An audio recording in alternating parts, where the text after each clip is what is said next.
76번째 생일날, 저는 뱃속 손주를 위해 정성껏 미역국을 끓였습니다. 하지만 제게 돌아온 것은 뺨을 때리는 차가운 손길과 저를 외면하는 아들의 눈빛이었습니다. 평생을 바쳐 이룬 28억 아파트마저 빼앗길 위기 속에서 저는 마침내 제 모든 것을 되찾기로 결심합니다. 끝까지 지켜봐 주세요. 내 나이 76, 종로구 북촌로에 있는 이 아파트 18층에 산 지 꼭 30년이 되었네요. 창밖으로 보이는 서울 풍경이 지겹지도 않냐고들 하지만 나는 이 풍경이 참 좋아요. 특히 동이 트기 전 세상이 막잠에서 깨어나는 푸르스름한 새벽빛을 좋아해요. 오늘도 해가 뜨려면 한참 멀었는데 눈이 떠졌어요. 76번째 생일 아침이 밝아오는 소리였을까요? 거실 창가에 서서 밖을 내려다보니 저 멀리 경복궁의 고즈넉한 지붕선 위로 하늘이 조금씩 옅은 보라색으로 물들고 있었어요. 30년 전 먼저 간 남편과 함께 이 집으로 이사 오던 날이 생각나요. 그때 저 양반이 그랬죠. 영희야, 여기서 우리 아들 둘 잘 키우고 손주들 재롱도 보면서 오래오래 행복하게 삽시다. 그 약속을 반은 지켰고 반은 못 지켰네요. 손주 볼 날이 머지않았는데 그 사람은 내 곁에 없으니까. 그래도 오늘만큼은 외로워하지 않기로 했어요. 오늘은 내 생일이고 오랜만에 온 가족이 다 모이는 날이니까요. 부엌으로 들어가 앞치마를 둘렀어요. 새벽 공기가 차가웠지만 아들들 먹일 생각에 마음은 벌써부터 훈훈했죠. 오늘 메뉴는 우리 큰아들 민수가 어릴 때부터 가장 좋아했던 소갈비찜, 그리고 잔치상에 빠지면 섭섭한 잡채, 또 향긋한 삼색 나물에 노릇노릇하게 구운 생선까지. 손이 많이 가는 음식들이지만 1년에 한 번뿐인 내 생일인데 이 정도 수고쯤이야 즐거운 마음으로 할 수 있었어요. 특히 오늘 가장 신경 쓴 건 미역국이에요. 우리 며느리 서연이가 지금 임신 8개월째거든요. 뱃속에 손주 생각하면 자다가도 웃음이 나와요. 그래서 일부러 좋은 한우 양지를 듬뿍 넣고 밤새 푹 고아서 뽀얀 국물을 냈어요. 산모한테 좋다는 건 다 챙겨주고 싶은 게 할미 마음 아니겠어요. 갈비찜에 넣을 밤을 깎고 잡채에 들어갈 시금치를 데치면서 내 입가엔 계속 미소가 걸려 있었어요. 민수는 어릴 때부터 갈비찜에 들어간 달달한 밤을 제일 먼저 골라 먹었지. 준호는 잡채를 어찌나 좋아하던지 큰 그릇에 비벼주면 밥 한 공기를 뚝딱 해치웠고, 아들들 어릴 적 모습을 떠올리니 부엌 가득 음식 익는 냄새와 함께 행복한 추억의 향기까지 피어나는 것 같았어요. 한참 음식 준비에 열중하고 있는데 전화벨이 울렸어요. 둘째 아들 준호였죠. 어머니, 생신 축하드려요. 제일 먼저 전화하려고 밤새 기다렸어요. 오늘 저녁에 맛있는 거 사드릴까요? 아이고, 우리 아들. 고맙다. 엄마가 아침부터 음식 잔뜩 해놨으니 너는 몸만 오면 돼. 역시 우리 어머니 손맛이 최고죠. 제가 회사에 급한 일이 생겨서 조금 늦을 것 같긴 한데 그래도 무슨 일이 있어도 꼭 갈 거니까 조금만 기다려주세요. 사랑해요, 엄마. 준호의 다정한 목소리를 듣고 나니 새벽부터 서둘렀던 고단함이 눈 녹듯 사라졌어요. 그래요, 자식 키우는 보람이 이런 거겠죠. 나이가 들수록 자식들의 따뜻한 말 한마디가 그 어떤 보약보다 힘이 되거든요. 준호와의 통화로 얻은 에너지로 남은 음식 준비를 마저 끝냈어요. 상다리가 휘어지게 차려놓고 보니 이제 아들 네 가족만 오면 완벽한 생일상이 될 것 같았죠. 저녁 6시가 조금 넘었을 때 현관문 비밀번호 누르는 소리가 들렸어요. 심장이 두근거렸어요. 큰아들 민수와 며느리 서연이었죠. 어서 오너라.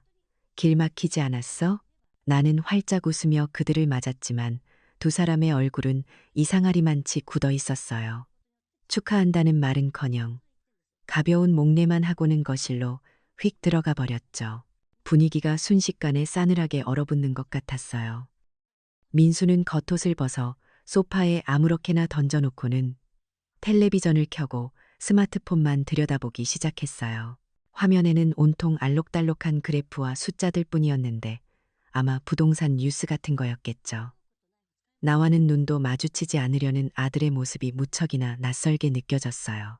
서연이는 무거운 몸이 힘들다며 소파에 깊숙이 몸을 묻고는 한숨만 푹푹 내쉬었고요. 어색한 공기를 깨고 싶어서 내가 먼저 말을 걸었어요. 서연아, 힘들지? 그래도 곧 아기 볼 생각하면 기쁘겠다. 오는 길에 시장 들렀는데 과일이 아주 좋더라. 이따 후식으로 먹자. 내 말에 서연이는 고개만 까딱할 뿐 대답이 없었어요. 대신 부엌 쪽을 훑어보더니 코웃음을 치며 말했죠. 어머니, 요즘 세상에 누가 집에서 이렇게 번거롭게 음식을 해요?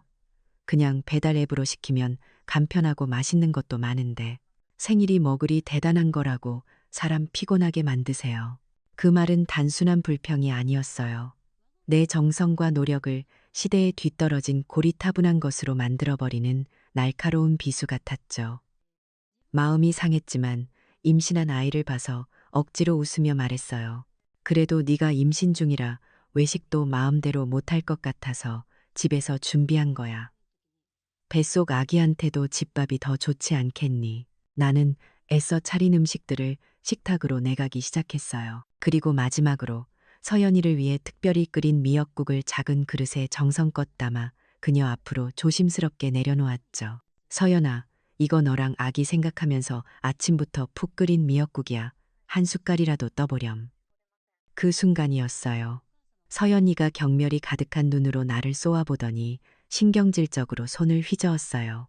아, 진짜 짜증나게 쨍그랑 하는 날카로운 파열음과 함께 미역국 그릇이 바닥으로 떨어져 산산조각이 났어요. 뜨거운 국물이 사방으로 튀고 내 발등 위로도 쏟아졌죠. 하지만 그보다 더 나를 아프게 한 것은 그 아이의 다음 행동이었어요. 서연이는 자리에서 벌떡 일어나더니 망설임 없이 내 오른쪽 뺨을 향해 손을 휘둘렀어요. 짝! 고막이 찢어지는 듯한 소리와 함께 얼굴이 돌아갔고 눈앞이 번쩍했어요. 76 평생 단 한 번도 겪어보지 못했던 충격과 모욕감이었죠. 화끈거리는 뺨을 감싸줄 생각도 못하고 그저 망연자실하게 서 있었어요. 나는 본능적으로 아들 민수를 쳐다봤어요. 아들이라면, 내 아들이라면 당연히 이 말도 안 되는 상황에서 내 편이 되어주고 나를 보호해 줄 거라고 믿었어요. 하지만 내 마지막 기대마저 무참히 짓밟렸죠. 민수는 경악한 얼굴로 나를 향해 소리쳤어요. 어머니, 조심 좀 하시지 그랬어요. 애엄마 놀랐잖아요. 뱃속에 있는 애라도 잘못되면 어쩌려고 그러세요. 아들의 눈에는 뺨을 맞고 서 있는 늙은 어머니가 보이지 않았어요. 오직 놀란 자기 아내와 뱃속에 아이만 있을 뿐이었죠. 그는 나를 투명인간 취급하며 서연이에게 달려가 그녀의 어깨를 감싸 안았어요. 여보, 괜찮아? 놀랐지? 아기는 괜찮고? 그 순간 내 세상이 무너져 내렸어요. 와르르 소리도 없이 30년간 온 마음을 다해 지켜온 나의 집, 나의 가족, 나의 인생이 한순간에 가루가 되어 흩어지는 것 같았어요. 나는 그저 텅 빈 눈으로 깨진 미역국 그릇 조각과 서로를 부둥켜 안고 있는 아들 내외를 번갈아 볼 뿐이었죠. 내 76번째 생일은 그렇게 가장 끔찍한 악몽으로 기록되고 있었어요. 밤새 뜬 눈으로 지새웠어요. 뺨은 불덩이처럼 화끈거리고 심장은 얼음장처럼 차가웠죠. 뜬금없이 찾아오는 졸음보다 문득문득 정신을 후려치는 어젯밤의 기억이 더 견디기 힘들었어요. 아들의 싸늘한 눈빛, 며느리의 악독한 손길, 그 모든 것이 꿈이었으면 좋겠다고 수백 번, 수천 번을 되뇌었지만 아침이 밝아오자마자 거울 속에 비친 내 모습이 그게 모두 현실이었음을 잔인하게 증명하고 있었어요. 오른쪽 뺨은 시퍼렇게 멍이 들어 퉁퉁 부어올랐고 입술은 터져서 흉하게 부르터 있었죠. 76해를 살면서 내 얼굴이 이렇게 끔찍하게 보인 적은 없었어요. 이건 단순한 상처가 아니었어요. 내 인생, 내 자존심에 깊이 새겨진 낙인이었죠. 참담한 심정으로 멍든 얼굴을 어루만지고 있는데 그 순간이었어요. 요란하게 전화벨이 울리기 시작했죠. 받고 싶지 않았지만 벨소리는 집요하게 울려댔어요. 혹시 준호일까 싶어 힘겹게 수화기를 들었죠. 하지만 들려온 것은 전혀 예상치 못한 목소리였어요. 안녕하십니까, 김영희 고객님. 여기는 신한은행 본점입니다. 신한은행이라니 아들 민수가 다니는 바로 그 은행이었죠. 고객님께서 소유하신 종로구 북촌로 아파트에 대한 매매 위임장이 접수되어 확인차 연락드렸습니다. 28억 원에 거래하시는 게 맞으신가요? 순간 숨이 멎는 것 같았어요. 아파트 매매 위임장이라니 28억이라니. 내가 평생을 바쳐 남편과 함께 일군 내 인생의 전부나 다름없는 이 집을 판다니요. 그럴 리가 없었어요. 무슨 말씀이세요? 나는 그런 위임장을 써준 적이 없어요. 뭔가 잘못된 겁니다. 내 목소리가 심하게 떨리고 있었어요. 어젯밤의 폭행이 단순한 감정 싸움이 아니었음을, 그 뒤에 더 거대하고 끔찍한 음모가 숨어 있었음을 직감했죠. 은행원은 당황한 목소리로 잠시만 기다려달라고 하더니 몇 분 뒤 다시 말했어요. 고객님, 서류상으로는 아무 문제가 없습니다만 혹시 불안하시면 직접 지점에 방문해서 확인해 보시겠어요? 전화를 끊자마자 나는 옷을 깨어 입었어요. 부어오른 뺨의 고통도 잊은 채였죠. 은행으로 가는 내내 손이 부들부들 떨리고 심장이 터질 것처럼 뛰었어요. 제발, 제발 아니기를. 내가 평생을 바쳐 키운 내 아들이 설마 나에게 이런 짓까지 했을 리는 없다고 필사적으로 믿고 싶었어요. 은행 창구에 앉아 직원이 내민 위임장을 보는 순간 내 마지막 희망은 산산조각이 났어요. 이름, 주소, 주민등록번호까지 모든 것이 정확했지만 가장 중요한 내 서명과 도장이 명백한 가짜였죠. 평생 써온 내 필체와는 완전히 다른 어설프게 흉내낸 흔적이 역력했어요. 분노와 배신감에 피가 거꾸로 솟는 것 같았어요. 이건 내 서명이 아니에요. 내 도장도 아니고요. 이건 명백한 위조입니다. 내 고함에 은행 창구가 술렁였어요. 나는 더 이상 망설일 수가 없었어요. 이건 단순한 가족 싸움이 아니었어요. 명백한 범죄였죠. 나는 그 자리에서 결심했어요. 내 아들과 며느리를 경찰에 신고하기로. 정신없이 집으로 돌아왔는데 마침 둘째 준호가 걱정스러운 얼굴로 나를 찾아왔어요. 늦게라도 생신을 챙겨드리러 온 거였죠. 현관문을 열자마자 내 얼굴을 본 준호의 표정이 하얗게 굳어졌어요. 어머니, 얼굴이 왜 이러세요? 누가 그랬어요? 나는 차마 자식의 흉을 볼 수가 없어서 그냥 넘어졌다고 둘러댔어요. 하지만 준호는 바보가 아니었죠. 집안의 싸늘한 공기, 손도 대지 않은 생일상, 그리고 내 얼굴에 선명한 손자국을 보고 모든 것을 눈치챘어요. 준호는 말없이 내 손을 잡아주며 떨리는 목소리로 말했죠. 어머니, 제가 알아볼게요. 무슨 일이 있었는지 제가 꼭 알아내겠습니다. 그날 밤, 준호는 형 민수의 집으로 찾아갔어요. 그리고 그 아이는 아주 영리하게 행동했죠. 형과 형수를 보자마자 언성을 높이는 대신 침착하게 대화를 시작했어요. 물론 주머니 속 스마트폰의 녹음 버튼을 누르는 것을 잊지 않았고요. 형수님, 어제 어머니 생신 때 무슨 일 있었어요? 어머니 얼굴이 말이 아니던데. 민수는 당황해서 말을 더듬었지만 뻔뻔한 건 역시 서연이었어요. 그녀는 조금의 죄책감도 없이 오히려 자기가 피해자라는 듯이 말했죠. 아, 도련님, 오해요. 어머님이 저한테 뜨거운 미역국을 부으려고 하셔서 제가 놀라서 피하다가 생긴 일이에요. 뱃속의 아기가 잘못될 뻔했다고요. 임신한 며느리한테 어떻게 그러실 수가 있어요? 준호는 그 말을 듣고 분노가 치밀었지만 꾹 참고 다시 물었어요. 그래서 형수님이 어머니를 때리신 건 아니고요? 서연이는 그 질문에 코웃음을 쳤어요. 때린 게 뭐 대수인가요? 내 아기가 위험했는데. 그 상황에서는 누구라도 그랬을 거예요. 당연한 방어 행동이었죠. 그렇게 서연이는 자기 입으로 폭행 사실을 전부 인정해버렸어요. 자기가 임신했기 때문에 모든 행동이 정당화될 수 있다는 말도 안 되는 논리를 펼치면서요. 하지만 그들의 악행은 거기서 끝나지 않았어요. 준호가 돌아간 뒤 서연이는 더 교활하고 악랄한 계획을 실행에 옮겼죠. 그녀는 자신의 스마트폰을 들어 종로맘 카페라는 온라인 커뮤니티에 접속했어요. 그리고 눈물을 글썽이는 셀카 사진과 병원 침대에 누워 링거를 맞는 연출된 사진 몇 장을 첨부해서 글을 올리기 시작했어요. 제목은 아주 자극적이었죠. 임신 8개월 며느리에게 뜨거운 국을 부어버린 악마 같은 시어머니 도와주세요. 글의 내용은 더 가관이었어요. 내가 평소에도 자기를 구박했고 어제는 일부러 뜨거운 국을 자기 배에 부으려고 했다는 거짓말을 천연덕스럽게 늘어놓았죠. 자기는 그저 뱃속의 아기를 지키기 위해 저항했을 뿐인데 시어머니가 자기 혼자 넘어져 다쳐놓고는 자기에게 뒤집어 씌우고 있다는 거였어요. 그 거짓말투성이 글은 순식간에 수백 개의 댓글과 함께 온라인으로 퍼져나갔어요. 사람들은 사실 확인도 없이 그저 임신부라는 약자의 말만 믿고 나를 향해 끔찍한 욕설과 비난을 퍼부었죠. 미친 노인네, 자식 잡아먹으련 감옥에나 쳐넣어라. 그리고 누군가는 내 이름과 함께 사는 아파트동 호수까지 공개해버렸어요. 나는 그런 세상이 있는 줄도 모르고 그저 끔찍했던 어젯밤의 기억과 씨름하고 있었어요. 하지만 다음 날 아침 나는 내가 온 세상의 적이 되어버렸다는 사실을 깨닫게 됐죠.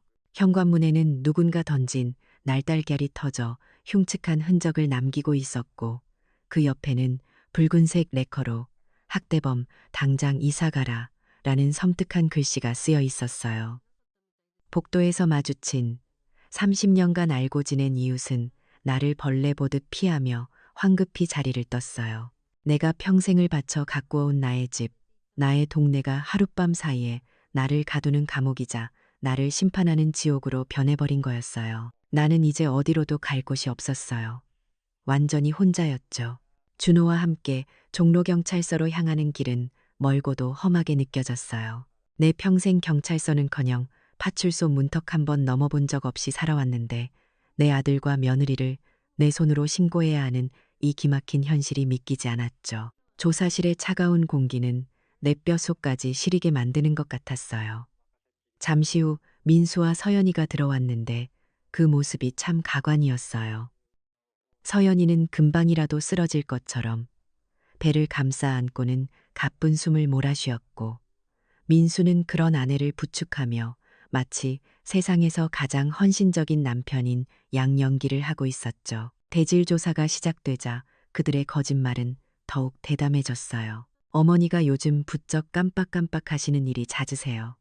저희가 걱정이 돼서 한 말씀 드렸더니 갑자기 화를 내시면서 혼자 넘어지신 겁니다. 민수는 아주 교묘하게 내가 정신이 온전치 못하다는 암시를 계속해서 흘렸어요. 내가 멍든 뺨을 가리키며 어젯밤의 일을 이야기하려 하자 서연이는 눈물을 글썽이며 소리쳤죠. 어머님, 어떻게 그런 거짓말을 하세요?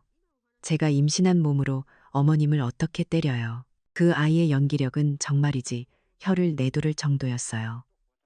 누가 봤다면 영락없이 내가 가해자고 저 가련한 임산부가 피해자라고 믿었을 거예요. 하지만 그때였어요. 우리를 조사하던 젊은 형사님이 말없이 책상 위에 서류 몇 장과 작은 기계를 올려놓았죠. 국립과학수사연구원에서 온 감정 결과입니다. 김영희 어르신 아파트 매매 위임장에 찍힌 서명은 이서연 씨의 평소 필체와 90% 이상 일치하는 것으로 나왔습니다. 서연이의 얼굴이 하얗게 질리는 게 보였어요.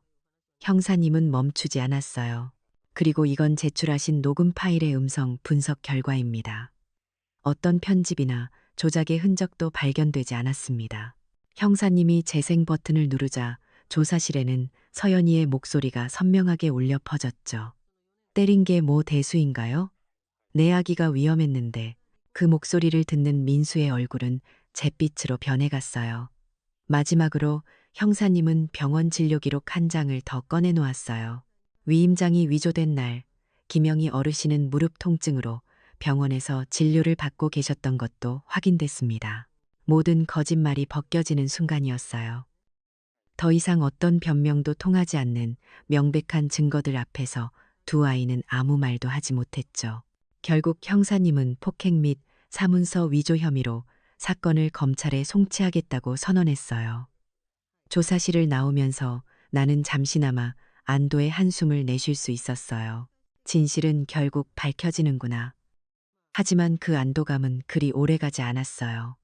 코너에 몰린 민수는 이제 돈과 권력이라는 나에게는 없는 무기를 꺼내들기 시작했죠. 그 아이는 국내에서 손꼽히는 거대 로펌 배임 파트너스를 찾아갔어요.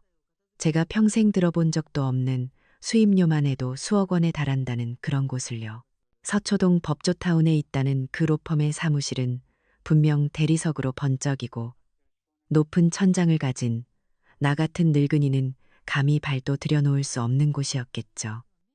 그곳에서 민수는 젊고 유능하며 승리를 위해서라면 어떤 수단이든 가리지 않는 변호사를 만났을 거예요. 그리고 그 변호사는 민수의 이야기를 듣고는 자신만만하게 말했겠죠.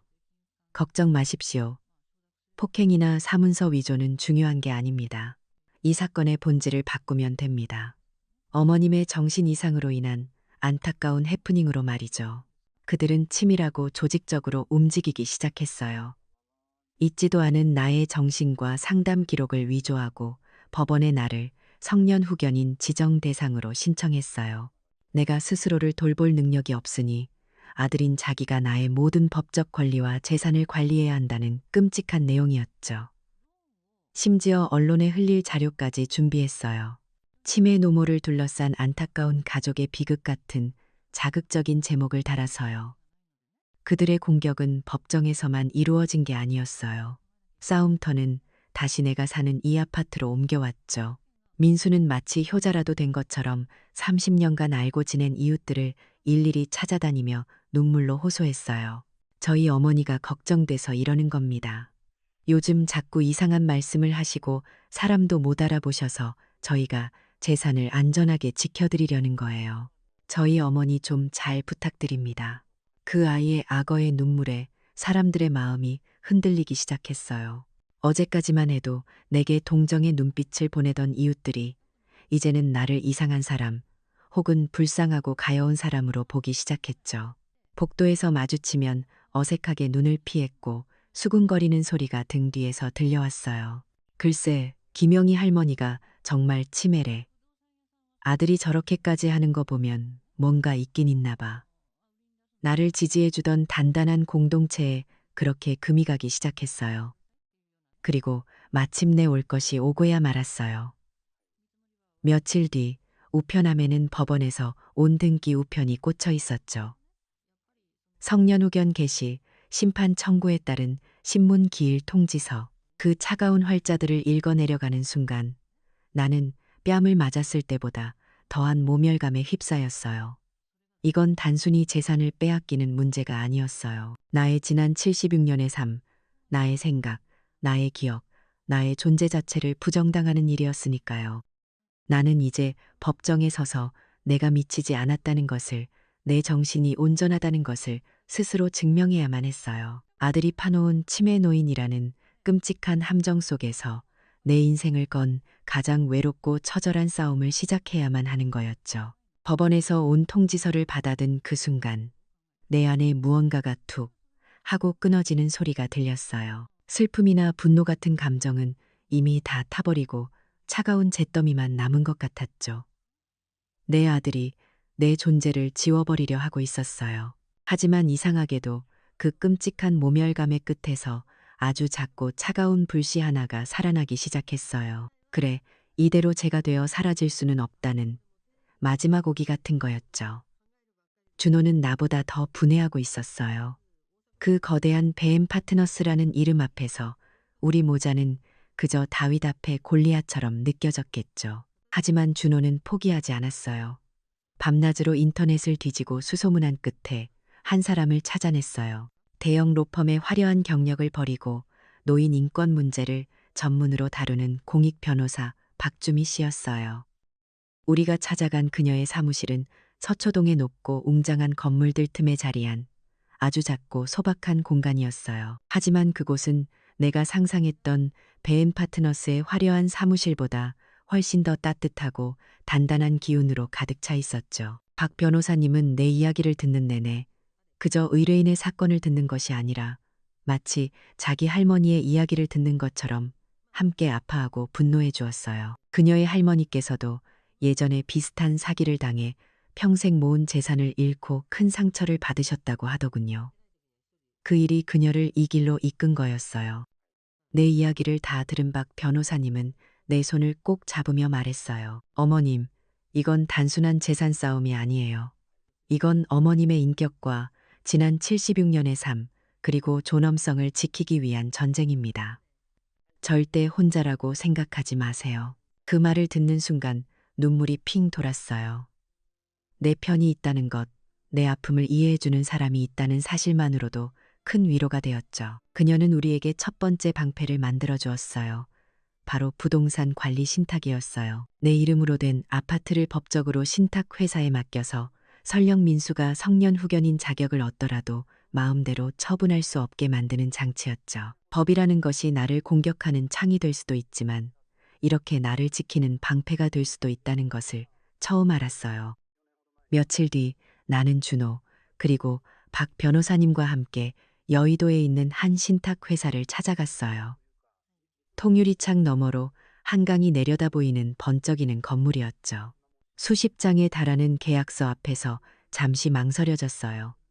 내 평생의 피땀이 담긴 이 집을 생면부지의 회사에 맡겨야 한다는 사실이 불안했거든요. 하지만 박 변호사님의 믿음직한 눈빛과 내 손을 잡아주는 준호의 온기를 느끼며 나는 떨리는 손으로 계약서에 서명했어요. 이것이 나의 첫 번째 반격이었죠. 집으로 돌아오는 길, 아주 오랜만에 잠시나마 안도감을 느낄 수 있었어요. 이제 최소한 집을 빼앗길 걱정은 덜었구나 하고요.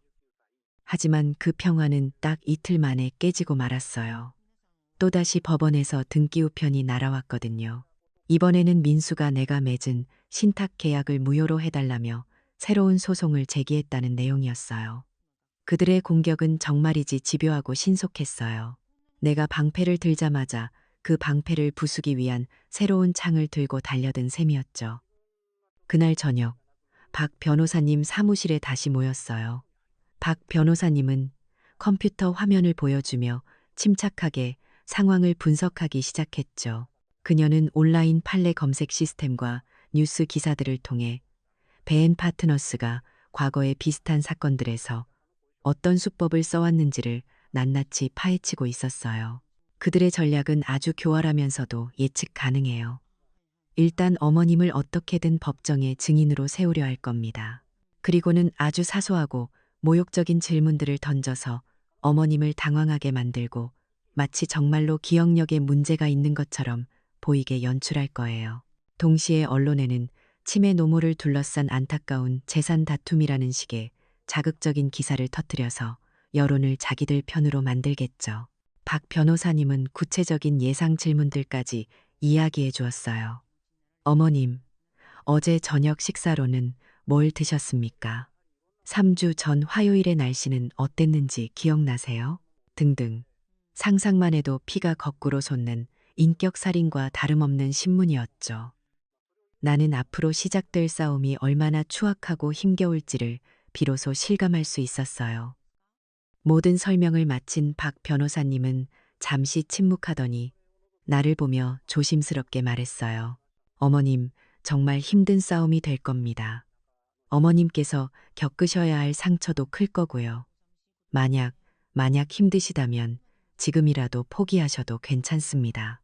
그녀의 진심 어린 걱정에 잠시 창밖을 바라봤어요.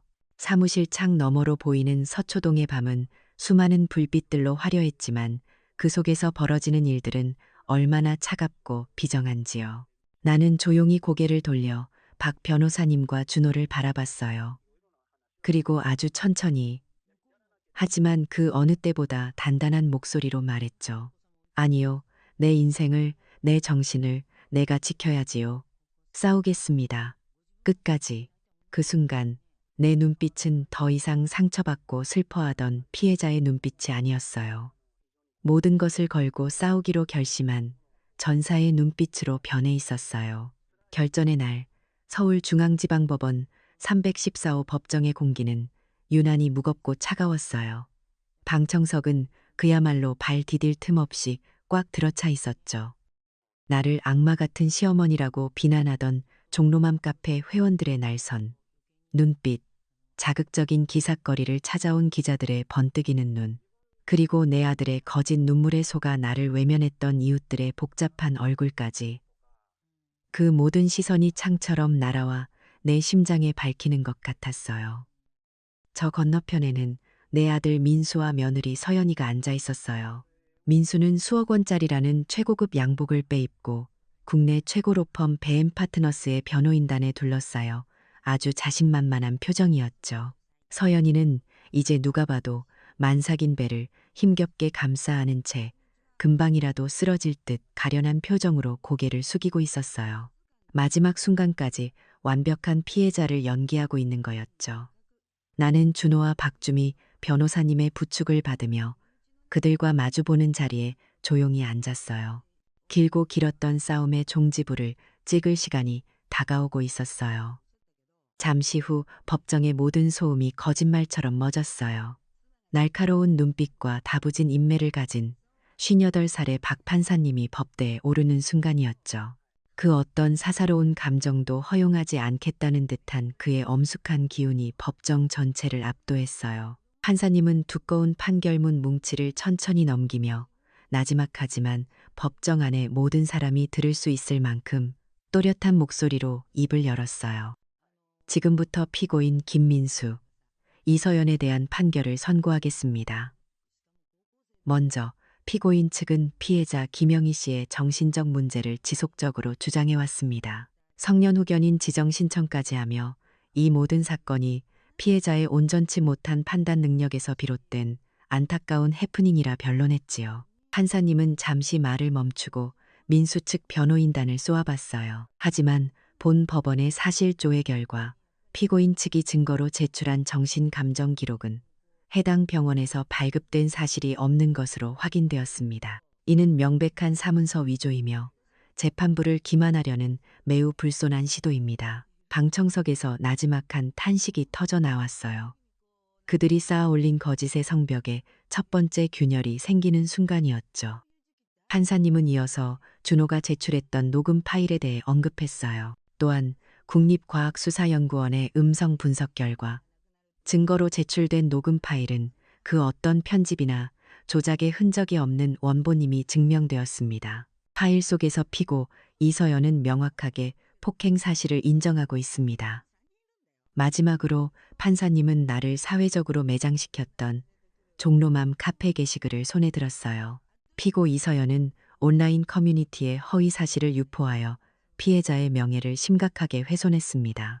이는 단순한 의견 개진이 아니라 여론을 조작하여 사법 절차에 부당한 영향을 미치고 피해자에게 씻을 수 없는 2차 가해를 가한 것입니다. 그 죄질이 매우 불량하다고 판단됩니다. 판사님은 한 문장 한 문장 얼음 송곳처럼 차갑고 날카롭게 그들의 거짓을 깨부수고 있었어요. 민수의 자신만만하던 얼굴은 사라지고 서연이는 이제 고개조차 들지 못했죠. 그리고 마침내 운명의 시간이 왔어요. 판사님이 판결봉을 쥐고 최종 선고를 내렸죠. 주문. 피고 이서연을 폭행, 사문서 위조, 명예훼손 등의 혐의로 징역 2년에 처한다. 피고 김민수를 모든 범행의 공모 공동정범으로 인정, 징역 1년 6개월에 처한다. 그 말이 떨어지는 순간 법정은 잠시 완벽한 정적에 휩싸였어요. 곧이어 민수가 믿을 수 없다는 듯 절규하기 시작했죠. 판사님, 이럴 수는 없습니다. 제가 어떻게... 하지만 박 판사님은 그를 차갑게 내려다보며 일갈했어요. 정숙, 법정 모독입니다. 판결에 불복한다면 항소로 다투시오.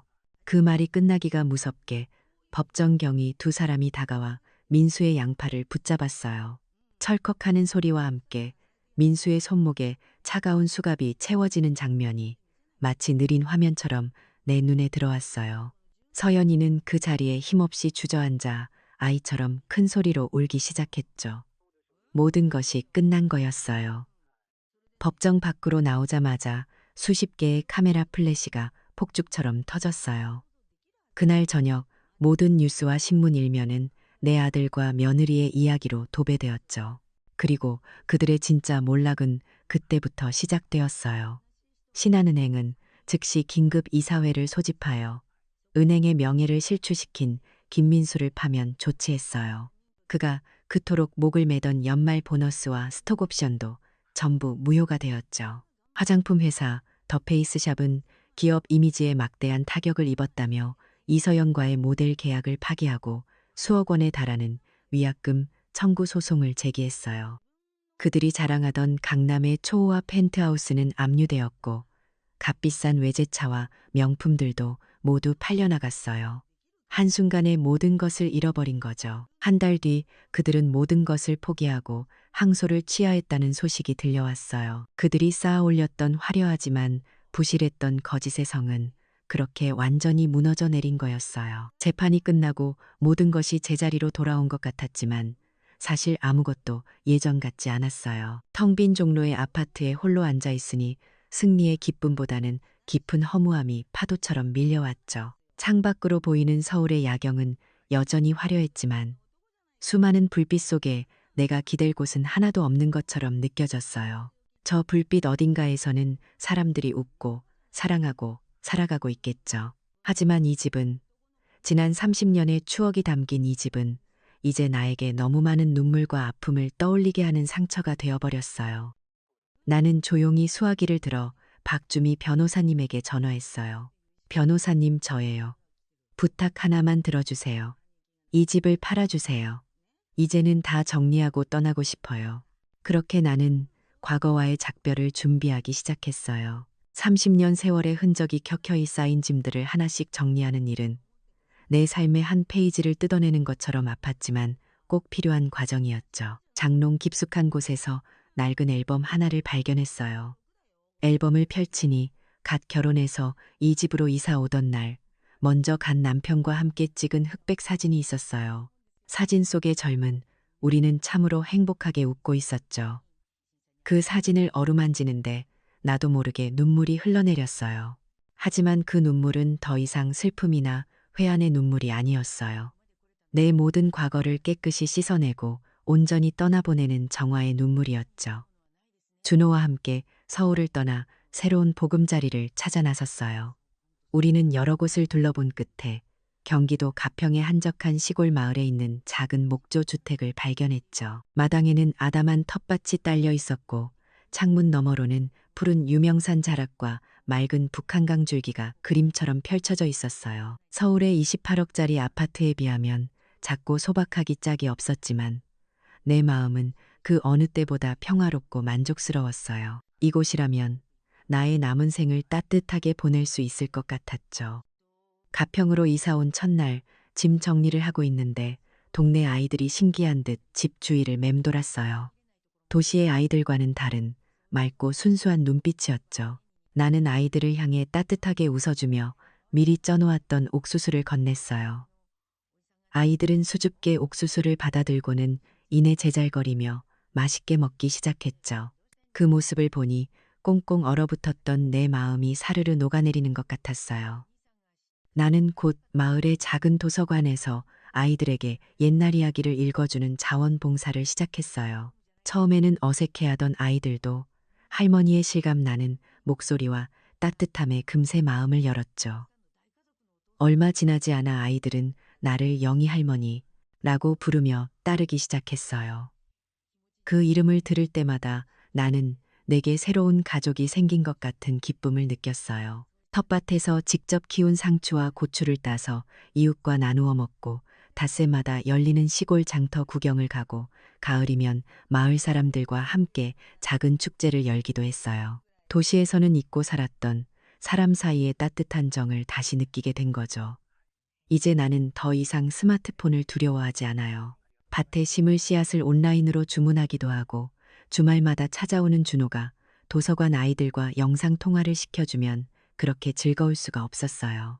기술이라는 게 이렇게 사람을 행복하게 만들어줄 수도 있는 거구나 새삼 깨닫게 됐죠. 어느덧 시간이 흘러 가을이 깊어진 어느 날 저녁이었어요. 나는 툇마루에 앉아 아름다운 저녁 노을을 바라보고 있었죠. 마침 찾아온 준호가 내 옆에 앉더니 아주 조심스럽게 민수 부부의 소식을 전했어요. 형기를 마치고 나왔지만 아직 자리 잡지 못하고 힘들게 지내고 있다는 이야기였죠. 나는 말없이 노을을 바라보다가 나지막이 말했어요. 이제 그 아이들 생각 안 한다. 그저 어디서든 자기들끼리 행복하게 살면 그뿐이다. 내 마음속에는 더 이상 미움도 분노도 원망도 남아있지 않았어요. 모든 것을 용서한 것은 아니었지만 더 이상 내 삶을 과거의 상처에 얽매어두고 싶지 않았거든요. 그들을 내 마음속에서 완전히 떠나보낸 거죠. 다음 날 아침, 나는 동네 뒷산 언덕에 올랐어요. 산 너머로 장엄한 아침 해가 떠오르는 것을 보며 나는 조용히 되뇌었죠. 악은 결국 스스로를 삼키고 선한 것은 결국 남는 법이구나. 나는 이제 아무것도 두렵지 않다. 77회를 살아온 내 얼굴 위로 따스한 아침 햇살이 쏟아져 내렸어요. 나는 비로소 완전한 자유와 평화를 찾은 거였어요. 진정한 승리란 악을 처단하는 것이 아니라 상처를 딛고 일어나 내 삶을 아름답게 살아내는 것임을 나는 이제야 깨닫게 된 거죠. 김영희 할머니는 마침내 깨달았어요. 진정한 승리는 악을 응징하는 데 있지 않았죠. 고통의 기억을 떠나보내고 남은 생을 온전히 자신의 행복으로 채우는 것, 그것이야말로 가장 완전한 승리라는 것을요. 진정한 복수는 그들이 아닌 나 자신을 위한 것이었거든요. 평생 아들 하나만 보고 모든 것을 참아냈습니다. 아픈 척 눈물을 흘리며 제 등을 치던 며느리의 그 악스러운 거짓말까지도요. 하지만 열에 들떠 올라간 3층에서 그의 진짜 웃음소리를 들은 그날, 제 수십 년의 인내는 산산조각 났습니다. 이제 바보처럼 희생만 하는 시어머니가 아닌 제 인생의 주인이 되려 합니다. 이 지독한 연극을 끝낼 저의 마지막 계획을 끝까지 지켜봐 주세요. 제 이름은 박서연, 올해 78살이에요. 제 인생이 담긴 이 3층짜리 건물의 1층에서 설렁탕 집을 하고 있죠. 서울 마포구에서 제 설렁탕을 모르면 간첩이라고 할 정도니 꽤 오랫동안 한자리에서 국밥을 말아온 셈이에요. 그날도 새벽 4시 어김없이 눈이 떠졌어요. 늙으면 잠이 없어진다더니 그 말이 딱 맞나 봐요. 몸은 천근만근인데 정신만은 또렷했죠. 캄캄한 어둠을 뚫고 1층 가게로 내려가면 저를 반기는 건 다른 누구도 아닌 밤새 뽀얗게 우러난 사골 국물 냄새예요. 이 냄새가 제겐 자명종 소리 같고 하루를 시작하는 신호탄 같은 거랍니다. 가게에 큰 솥에 불을 올리고 밤새 우려낸 국물을 확인하는 게 제 첫 번째 일과예요.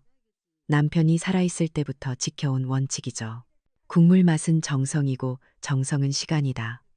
남편은 입버릇처럼 말했어요. 그 사람이 떠난 지 20년이 넘었지만 저는 여전히 그 사람의 목소리가 들리는 것만 같아요.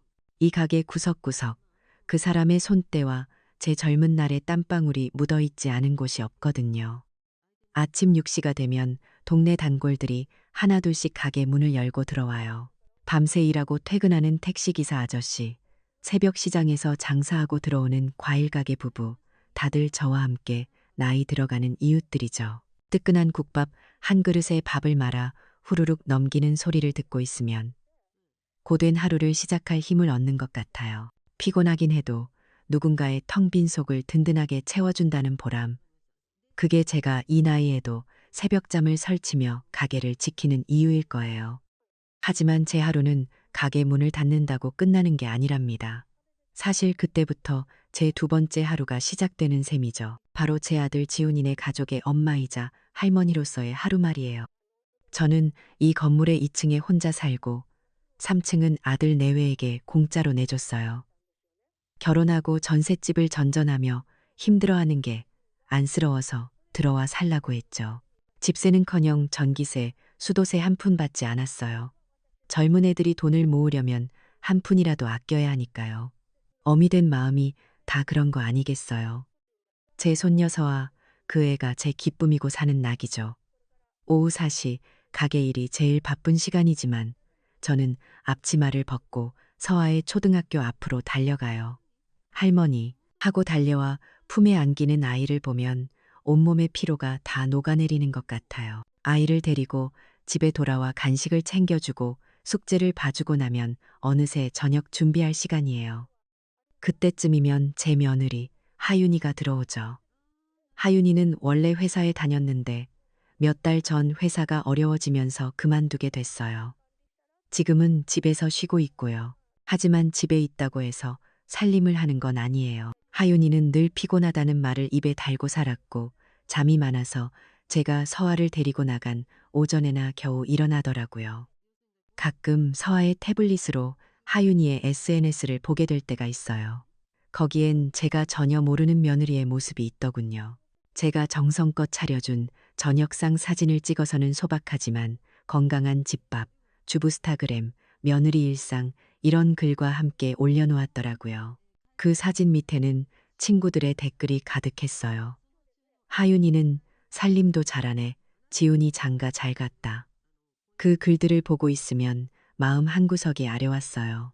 내가 차린 밥상인데 왜 네가 칭찬을 받는 건지. 하지만 저는 아무 말도 하지 않았어요. 다 지훈이 체면을 세워주는 일이려니 좋게 생각하기로 했죠. 아들 지훈이는 참 착한 아이예요. 하지만 너무 바쁘죠. 강남에 있는 대기업에 다니는데 승진 경쟁이 얼마나 치열한지 집에 오는 건 늘 자정이 넘어서였어요. 가끔 일찍 들어오는 날이면 제게 전화를 걸어와요. 어머니, 괜찮으세요? 뭐 필요한 건 없으시고요? 그 목소리엔 항상 피곤함이 묻어 있었죠. 제가 괜찮다. 너나 잘 챙겨라 하고 대답하기도 전에 아들은 네, 어머니. 저 또 회의 들어가야 해서요라며 전화를 끊기 일쑤였어요. 아들은 아마 모를 거예요. 이 집에서 정말 무슨 일이 벌어지고 있는지. 아내인 하윤이가 늘 어머니, 제가 다 도와드리고 있어요. 라고 앵무새처럼 말했을 테니까요. 하윤이의 이기심이 가장 잘 드러나는 건 우리가 함께 마트에 갈 때였어요. 그날도 하윤이는 제 팔짱을 끼며 말했어요. 어머님, 오늘 장 보러 같이 가요. 어머님이랑 가면 재밌더라고요. 저는 그저 며느리가 싹싹하게 구는 게 기특해서 따라 나섰죠. 마트에 들어서자마자 하윤이는 카트 2개를 끌고 왔어요. 하나는 식료품을, 다른 하나는 자기 물건을 담는 용도였죠. 하윤이는 카트를 채우는 내내 친구들 이야기를 늘어놓았어요. 제 귀에다 대고 속삭이듯 말하는 그 목소리가 아직도 생생해요. 어머님, 제 친구 민정이는 이번에 남편이 신상 명품 가방 사줬대요. 시댁에서는 해외여행도 보내주고요. 저는 그런 복은 없나 봐요. 그래도 괜찮아요. 지훈 씨 성공을 위해 제가 희생해야죠. 그 말을 듣는 순간 제 마음이 철렁 내려앉았어요. 마치 제가 죄인이 된 것 같은 기분이었죠. 며느리의 고생이 다 제 탓인 것만 같아서요. 그래서였을까요? 하윤이가 값비싼 수입 과자며 유기농 화장품을 카트에 담을 때도 저는 아무 말도 하지 못했어요. 저렇게라도 해야 며느리의 허한 마음이 채워진다면 기꺼이 지갑을 열어야 한다고 생각했죠. 문제는 계산대 앞에서 항상 벌어졌어요. 물건이 가득 담긴 카트 2개가 계산대 위에 올려지면 하윤이의 전화벨이 약속이나 한 듯 울렸어요. 어머, 어떡해. 급한 전화가 와서요. 어머님, 먼저 계산하고 계세요. 저 금방 올게요. 하윤이는 그렇게 말하며 늘 밖으로 사라졌고 다시는 돌아오지 않았어요. 결국 산더미처럼 쌓인 물건들과 엄청난 금액이 찍힌 계산서 앞에 남겨지는 건 항상 저였죠. 이런 일이 한두 번이 아니었지만 저는 그저 말없이 카드를 꺼내 계산했어요. 가족인데 뭘 그리 따지나 싶어서요. 그날 밤도 저는 텅 빈 주방에 홀로 앉아 낡은 가계부를 펼쳤어요. 수십 년 동안 매일같이 써온 제 인생의 희로애락이 모두 담긴 기록이었죠. 가계 수입과 지출을 꼼꼼히 적어 내려가다가 오늘 마트에서 쓴 금액 앞에서 펜을 멈췄어요. 한숨이 절로 나왔죠. 이 돈이면 가게를 하루 이틀은 더 운영할 수 있을 텐데. 사람들은 제가 그저 국밥만 말 줄 아는 늙은이라고 생각할지도 몰라요. 하지만 이 낡은 가계부는 모든 것을 기억하고 있어요. 땀 흘려번 모든 돈과 가족을 위해 쓴 모든 돈의 역사를요. 그리고 저 또한 그 모든 것을 잊지 않고 있었죠. 단지 침묵하고 있었을 뿐이에요. 그 침묵이 언젠가 어떤 결과를 가져올지는 그때의 저는 미처 알지 못했답니다. 요즘 세상은 참 신기해요. 어제까지는 그저 동네 사랑방 같던 제 작은 가게가 하루아침에 서울에서 가장 핫한 장소가 될 수도 있다니 말이에요. 모든 일은 젊은 남자 손님 한 명으로부터 시작됐어요. 커다란 카메라를 들고 가게에 들어와서는 혼자 설렁탕 한 그릇을 시키더군요. 음식이 나오자마 자 먹지는 않고 이리저리 사진을 찍고 영상까지 찍는 모습이 조금 유별나다고 생각했죠. 그래도 저는 늘 하던 대로 가장 좋은 고기를 듬뿍 담아 정성껏 한 그릇을 내어줬어요. 손님은 다 똑같이 귀하니까요. 며칠 뒤 가게에서 함께 일하는 젊은 친구가 호들갑을 떨며 제게 휴대폰을 불쑥 내밀었어요. 화면 속에서는 며칠 전 왔던 그 젊은 남자가 제 가게 설렁탕을 먹으며 감탄사를 연발하고 있더군요. 먹방 유튜버라고 하던가요? 저는 그런 건 잘 모르지만 화면 아래에 적힌 숫자를 보고는 입이 떡 벌어졌어요. 조회수가 100만이 넘는다고 하더군요. 그날 이후로 제 인생에서 가장 정신없는 날들이 시작됐어요. 가게 문을 열기도 전부터 골목에는 긴 줄이 늘어섰죠. 제 가게 단골이던 동네 어르신들은 발 디딜 틈이 없어 발길을 돌리기 일쑤였고 그 자리엔 온갖 멋을 부린 젊은이들이 채워졌어요. 다들 휴대폰을 들고 가게 간판부터 제가 국밥을 마는 모습까지 모든 것을 사진으로 남기느라 정신이 없었죠. 음식이 나와도 바로 수저를 드는 법이 없었어요. 가장 예쁜 각도를 찾아 수십 장의 사진을 찍고 나서야 겨우 국물 한 숟가락을 뜨더군요. 수십 년간 익숙했던 제 가게의 조용하고 평화로운 분위기는 온데간데 없이 사라졌어요. 그저 쉴 새 없이 밀려드는 주문과 시끄러운 소음만이 가게를 가득 채웠죠. 저와 아르바이트생 단둘이서 감당하기엔 벅차다 못해 거의 재난 수준이었어요. 하루 종일 허리 한번 제대로 펴지 못하고 국밥을 말고 그릇을 치우고 또 국밥을 말고 눈을 감아도 뽀얀 설렁탕 국물이 눈앞에 아른거리는 것 같았죠. 몸의 마디마디가 쑤시고 아파왔어요. 이건 성공이 아니라 벌을 받는 기분이었어요. 결국 몸이 버티지 못하고 탈이 났죠. 그날은 정말 손가락 하나 까딱할 힘도 없었어요. 끙끙 앓다가 저는 마지막 지푸라기라도 잡는 심정으로 3층으로 올라갔어요. 마침 거실 소파에 누워 휴대폰을 보며 뒹굴고 있는 며느리 하윤이가 보이더군요. 제가 힘겹게 입을 뗐어요. 아가, 내가 몸이 너무 안 좋아서 그런데 가게에 내려와서 계산만이라도 좀 도와줄 수 있겠니? 제 말을 들은 하윤이는 저를 마치 길가에 버려진 쓰레기를 보는 듯한 눈빛으로 쳐다봤어요. 그 표정은 평생 잊을 수 없을 거예요. 하윤이는 코웃음을 치며 말했죠. 제 귀에는 대화가 아니라 가슴에 비수를 꽂는 소리처럼 들렸어요. 어머님, 제가 어느 대학을 나온 사람인지 잊으셨어요? 제 친구들은 다 회사에서 팀장, 부장인데 제가 국밥집 카운터에 앉아 있는 걸 보면 뭐라고 생각하겠어요. 이건 어머님 체면이 아니라 우리 집안 전체의 체면이 걸린 문제예요. 저는 기가 막혀 아무 말도 할 수 없었어요. 하지만 하윤이의 변명은 거기서 끝나지 않았죠. 자기 피부는 예민해서 기름 냄새만 맡아도 뒤집어진다느니 자기는 머리 쓰는 일에 익숙해서 단순 노동은 적성에 맞지 않는다느니 그러다 마지막에는 정말이지 말문이 막히는 소리를 하더군요. 회사에서 그만두게 된 후로 자기는 지금 갭이어 중이라고요. 지난 몇 년간 고생한 자신에게 주는 휴식이자 앞으로의 커리어를 위해 에너지를 재충전하는 아주 중요한 시기래요. 그래서 가게 일을 돕는 건 자신의 원대한 계획에 맞지 않는다는 거였죠. 그 순간 저는 깊은 절망감을 느꼈어요. 이건 단순히 며느리가 일을 돕기 싫어하는 차원의 문제가 아니었어요. 땀 흘려 일하는 제 인생 자체를 이 가게의 역사를 송두리째 무시하고 경멸하는 태도였으니까요. 수십 년간의 제 정성과 노력이 배운 사람의 체면이라는 말 한마디에 너무나도 하찮게 버려지는 기분이었어요. 하지만 이대로 물러설 수는 없었어요. 가게는 당장 아수라장이었고 제 몸은 한계에 다다랐거든요. 저는 결국 제 입으로 하고 싶지 않았던 마지막 제안을 꺼내고야 말았어요. 하윤이가 입버릇처럼 노래를 부르던 유럽 여행을 보내주겠다고요. 그 말을 듣자 하윤이의 표정이 180도 바뀌더군요. 경멸로 가득 찼던 눈의 탐욕이 어리기 시작했어요. 하지만 순순히 알겠다고 하진 않았죠. 마치 자신이 대단한 희생이라도 하는 것처럼 조건을 내걸기 시작했어요. 그럼 어머님, 약속하시는 거예요. 대신 조건이 있어요.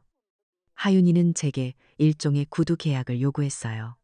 첫째, 여행은 저가 패키지가 아니라 모든 걸 최고급으로 즐기는 자유여행이어야 한다. 둘째, 자기는 딱 계산대 일만 할 것이며 설거지나 서빙 같은 허드렛 일은 절대 하지 않는다. 셋째, 근무 시간은 하루에 딱 4시간을 넘지 않는다. 저는 그 모든 조건을 들어주겠다고 약속했어요. 가족에게 도움을 청하는 일이 이렇게 차가운 거래가 되어버렸다는 사실에 가슴이 시려왔지만 다른 방법이 없었죠. 그때 하윤이가 한 가지를 더 제안했어요. 어머님, 가게에 젊은 손님들도 많이 오는데 아직도 현금만 받으시는 건 좀 그래요. 제가 최신식 결제 시스템을 알아봐 드릴게요. QR코드니 온라인 페이먼트니 제가 알아들을 수 없는 말들을 늘어놓았죠. 젊은 사람들을 상대하려면 가게도 현대화되어야 한다면서요. 저는 너무 지쳐 있어서 그저 고개만 끄덕였어요.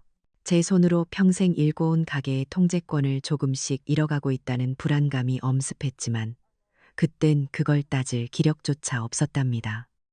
그날 밤 아들 지훈이에게서 전화가 왔어요. 저는 혹시나 아들이 제 편을 들어주지 않을까 작은 기대를 품었죠.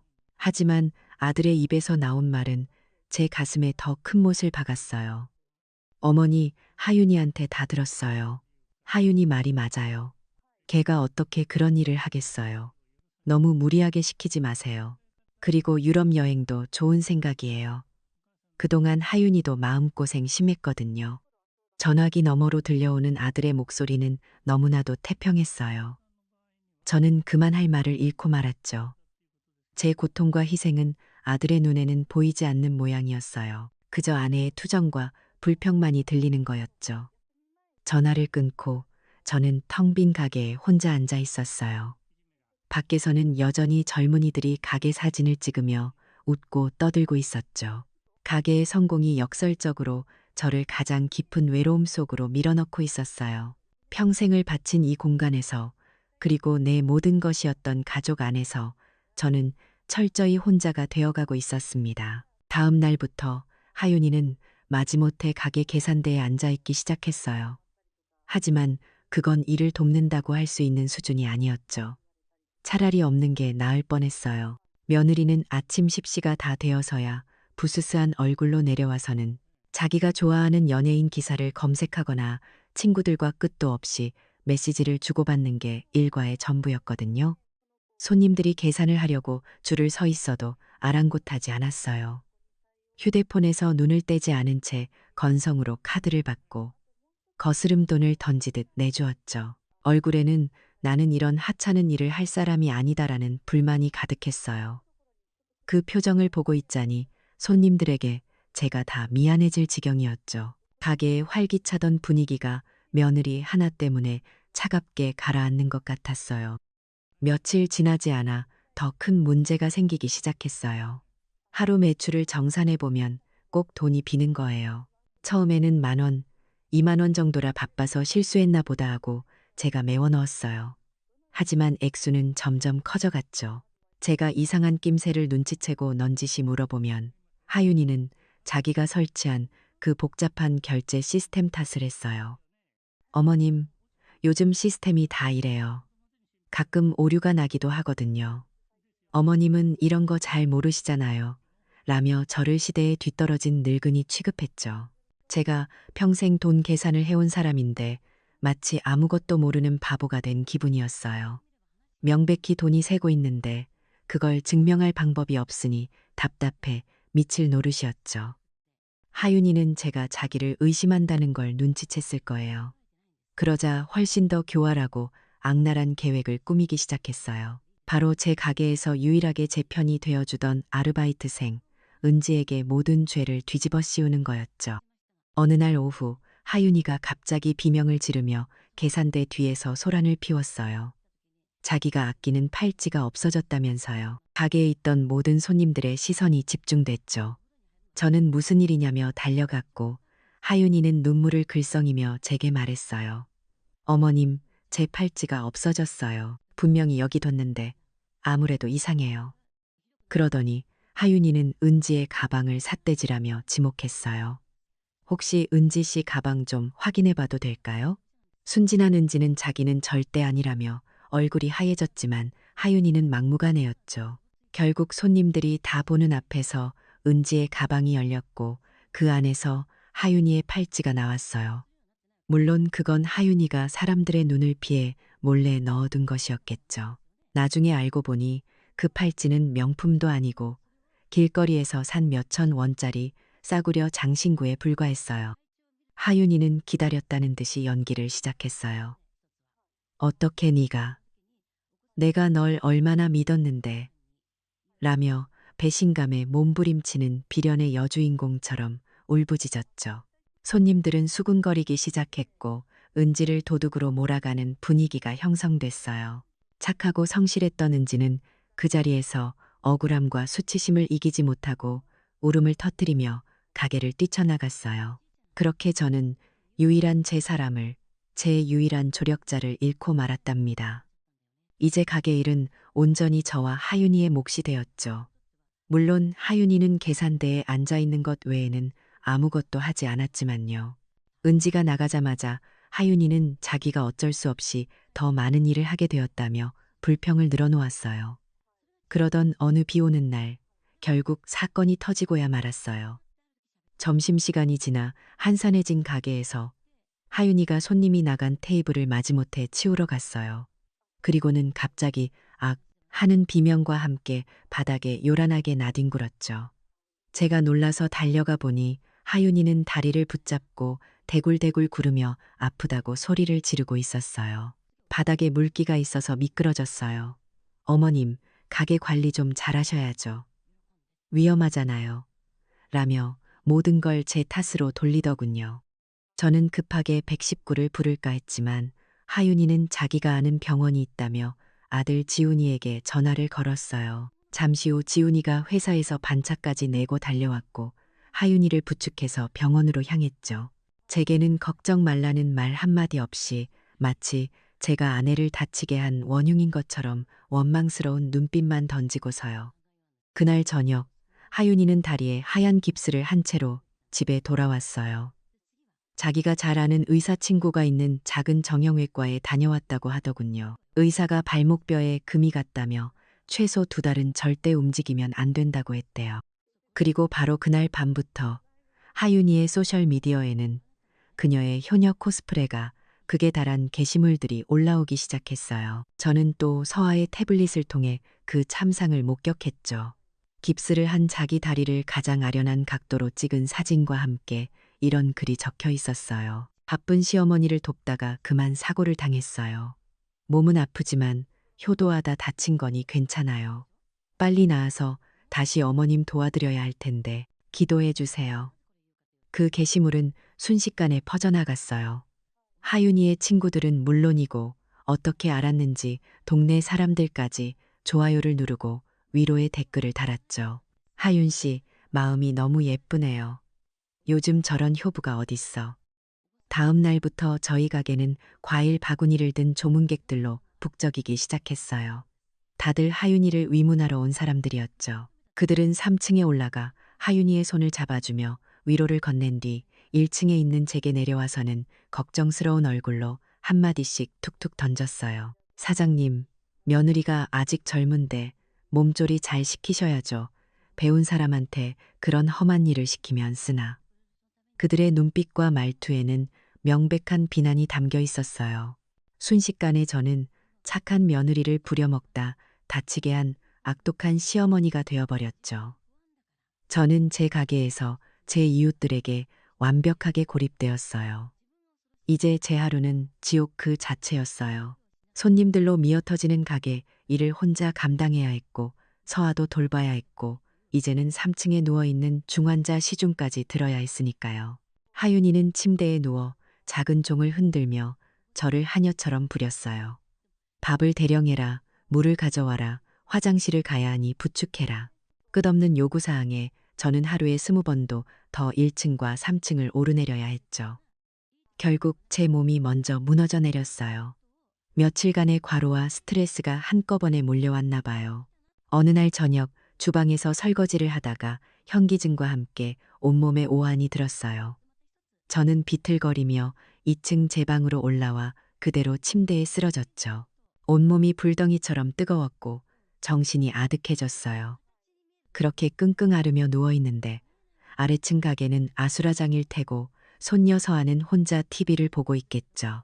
그리고 제 머리 위 3층에서는 저를 재촉하는 하윤이의 종소리가 끝없이 아주 끝없이 울려 퍼지고 있었어요. 그 종소리는 제 완전한 패배를 알리는 신호탄처럼 들렸답니다. 제 인생에서 가장 춥고 가장 어두운 밤이었어요. 몸이 부서질 듯 아팠지만 이상하게 정신은 점점 더 맑아졌어요. 며칠을 알아누워 천장만 바라보고 있으니 억울함과 서름이 열꽃처럼 피어오르다 못해 차가운 분노로 변해가더군요. 이대로 죽을 수는 없다. 이렇게 당하고만 있을 수는 없다는 생각이 들었죠. 그날 오후 저는 뜨거운 이마를 짚으며 자리에서 일어났어요. 물수건이라도 적셔서 열을 식혀야겠다는 생각뿐이었죠. 비틀거리는 다리를 이끌고 3층으로 향했어요. 며느리 방 앞에 다다랐을 때 안에서 명랑하고 즐거운 목소리가 흘러나왔어요. 아파서 끙끙 앓는 사람의 목소리가 아니었죠. 저는 홀린 듯이 살짝 열린 문틈으로 방 안을 엿보았어요. 그리고 제 눈을 의심했죠. 며느리 하윤이가 깁스는 방구석에 벗어 던져둔 채 멀쩡한 두 다리로 러닝머신 위를 쌩쌩 달리고 있었어요. 땀을 뻘뻘 흘리면서 어찌나 신나게 웃고 떠드는지. 전화기 너머 친구에게 자랑을 늘어놓는 목소리가 제 귀에 선명하게 밝혀 들어왔어요. 너는 모를 거야.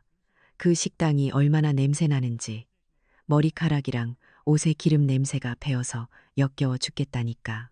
그래서 내가 이 작은 연극을 좀 했지. 그랬더니 그 늙은이가 손발이 되어 다 시중을 들잖아. 얼마나 웃긴지 몰라. 순진하고 고지식한 늙은이라 속이기도 얼마나 쉬운지. 그 순간 제 심장이 멈추는 것 같았어요. 온몸에 피가 차갑게 식는 기분이었죠. 슬픔이 아니었어요. 그것은 배신감에서 비롯된 서늘한 분노였어요. 평생을 바쳐 키운 아들과 내 자식이라 생각했던 며느리에게 이렇게 처참하게 짓밟힐 수 있다니 제 손이 부들부들 떨려왔어요. 하지만 그건 더 이상 열 때문이 아니었죠. 주머니 속에서 휴대폰을 꺼내드는 제 손은 놀랍게도 침착했어요.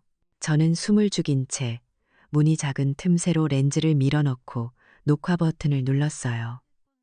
하윤이의 활기찬 모습, 경멸이 가득 담긴 목소리, 잔인한 웃음소리까지 그 모든 것이 제 작은 휴대폰 화면 안에 고스란히 담겼어요.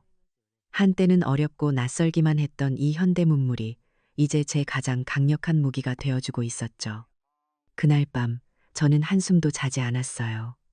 알아누웠던 몸이 거짓말처럼 가뿐해졌죠. 열은 어느새 식어 있었고 그 자리를 차가운 결심이 채우고 있었어요. 저는 어둠 속에서 수십 번이고 그 영상을 돌려봤어요.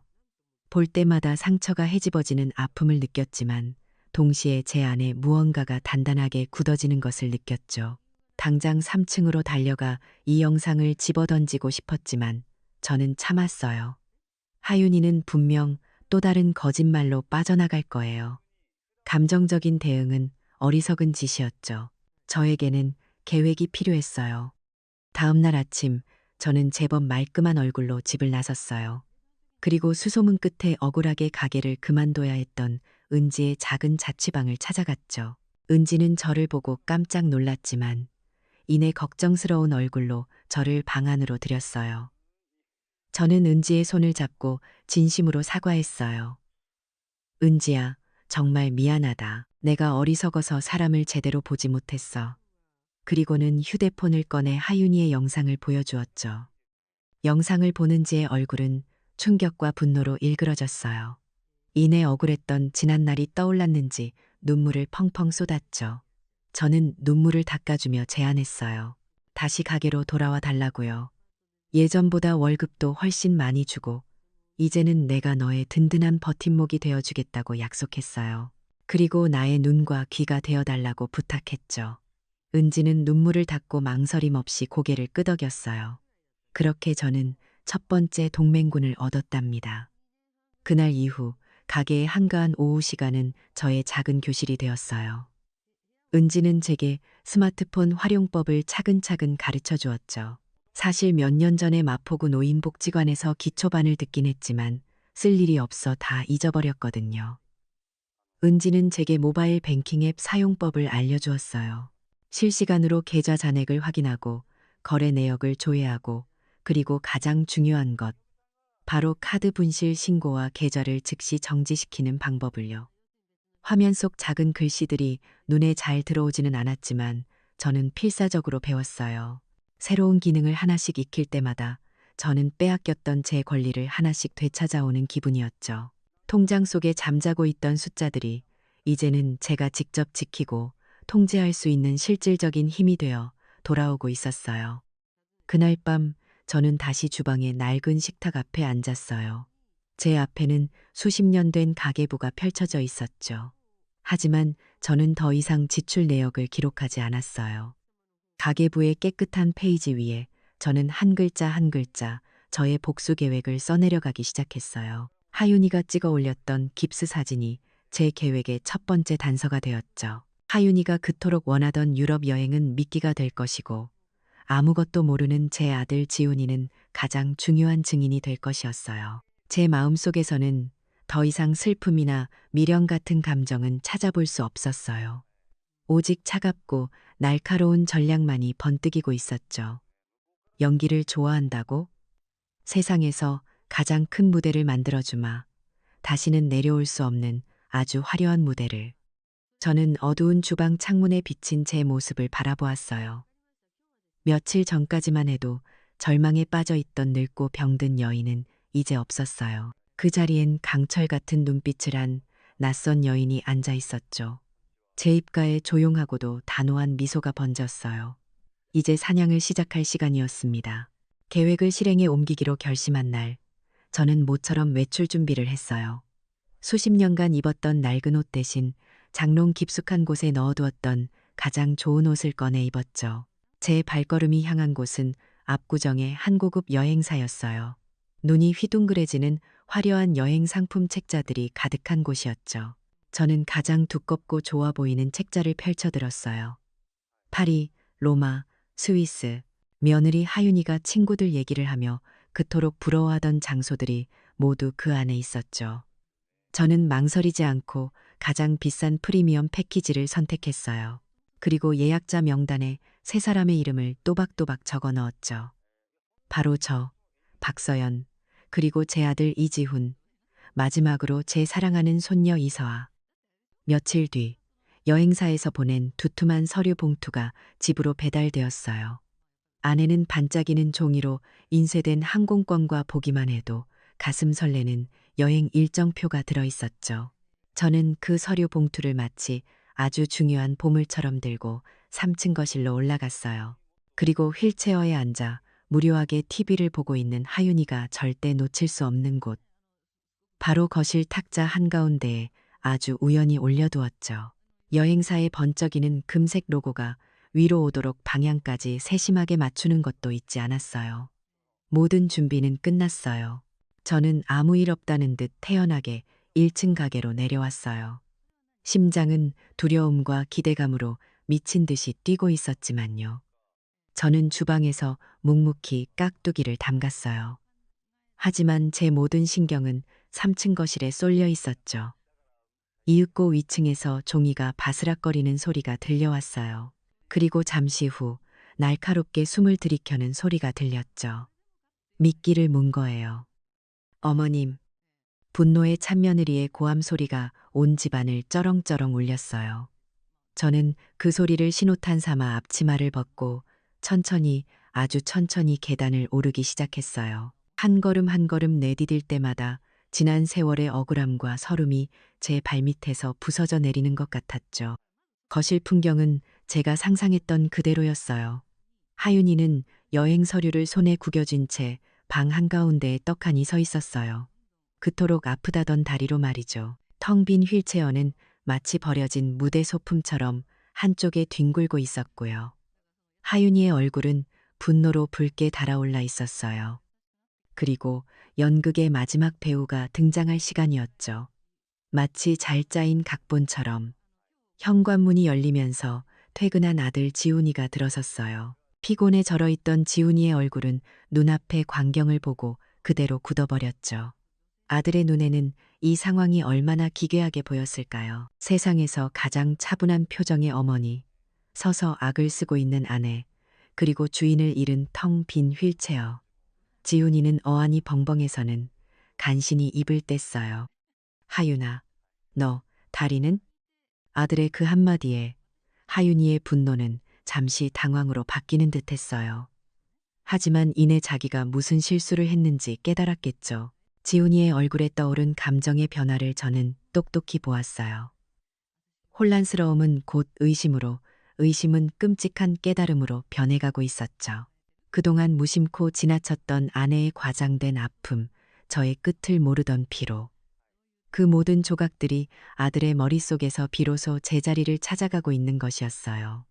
모든 시선이 제게로 쏠렸어요.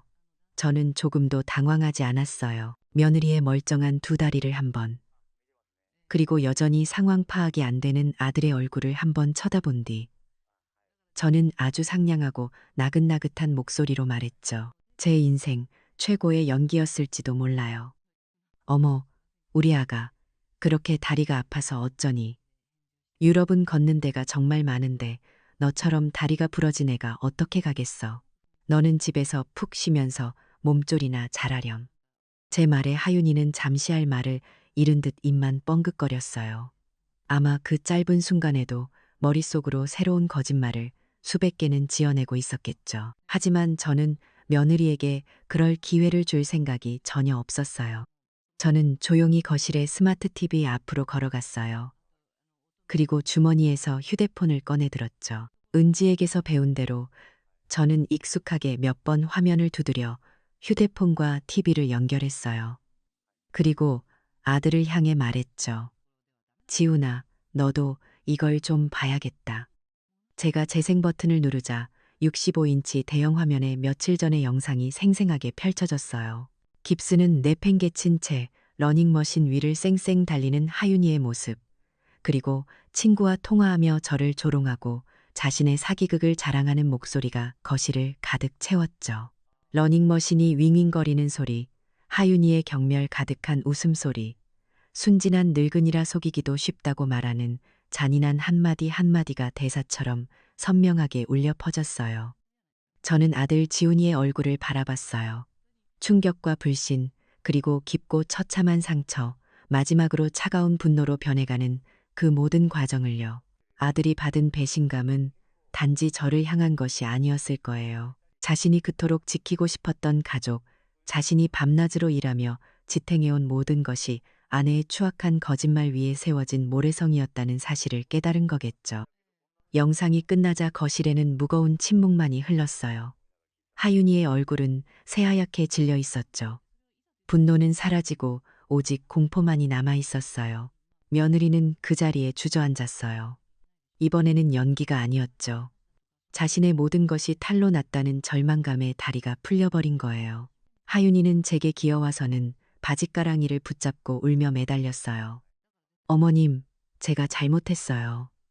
그냥 장난이었어요.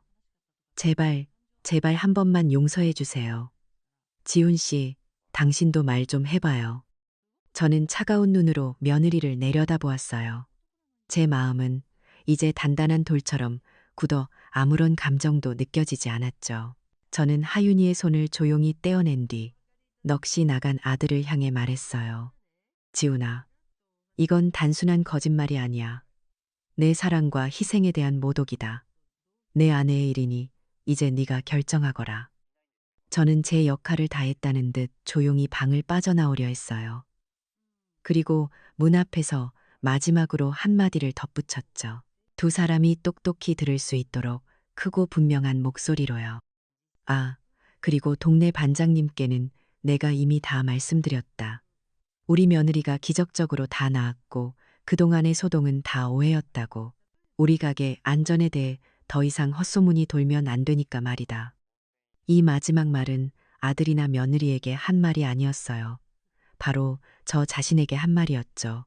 제 땅에 떨어진 체면과 제 인생이 담긴 가게의 명예를 제 손으로 다시 일으켜 세우는 순간이었어요.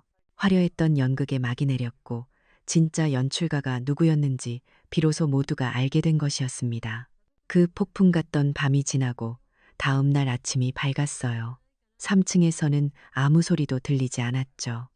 하윤이는 제 방문을 걸어 잠근 채 두문불출했어요. 저와 지훈이 그리고 손녀 서아는 말없이 각자의 여행 가방을 쌌어요. 거실에 모였을 때 지훈이의 눈은 퉁퉁 부어 있었죠. 밤새 한숨도 자지 못한 얼굴이었어요. 우리는 하윤이가 갇혀 있는 그 거대한 집을 뒤로하고 공항으로 향했어요. 그 어떤 미련도 아쉬움도 없었죠.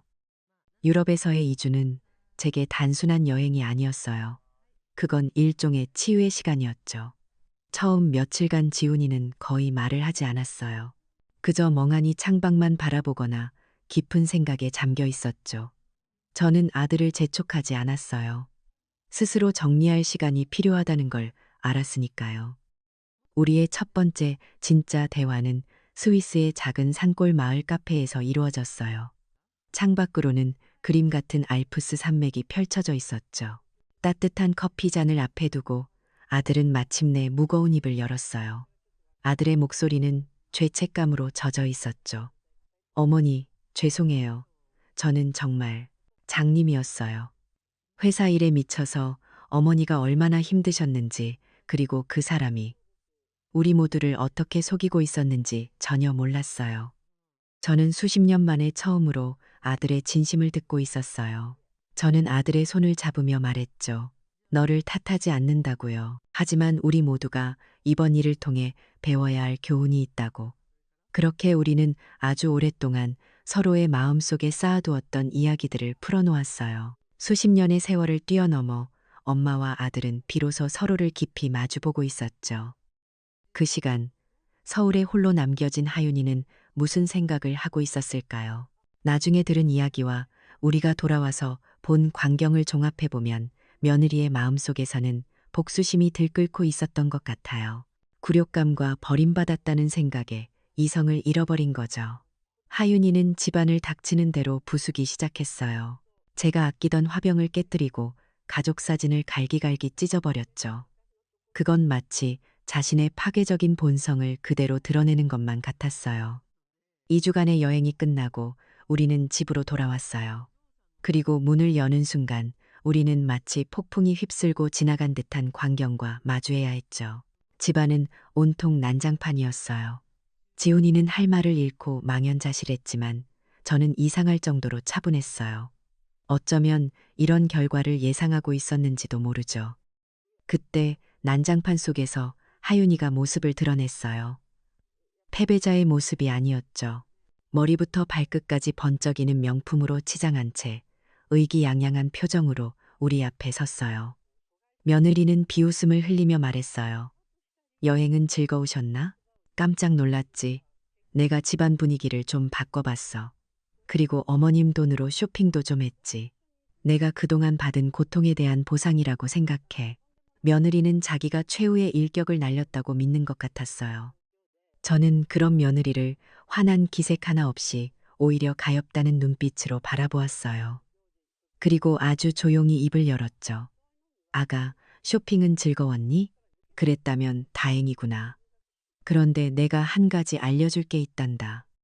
저는 천천히 하윤이가 똑똑히 알아들을 수 있도록 설명하기 시작했어요.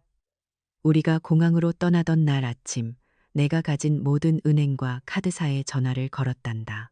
내 신용카드와 통장이 모두 도난당했다고 신고하고 모든 계좌를 즉시 동결시켜 달라고 요청했지.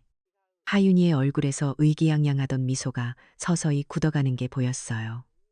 은행에서는 네가 결제를 시도했다가 실패한 모든 내역을 나한테 알려주더구나. 네가 다녀간 명품 매장의 CCTV 기록도 전부 확보해달라고 부탁해뒀단다.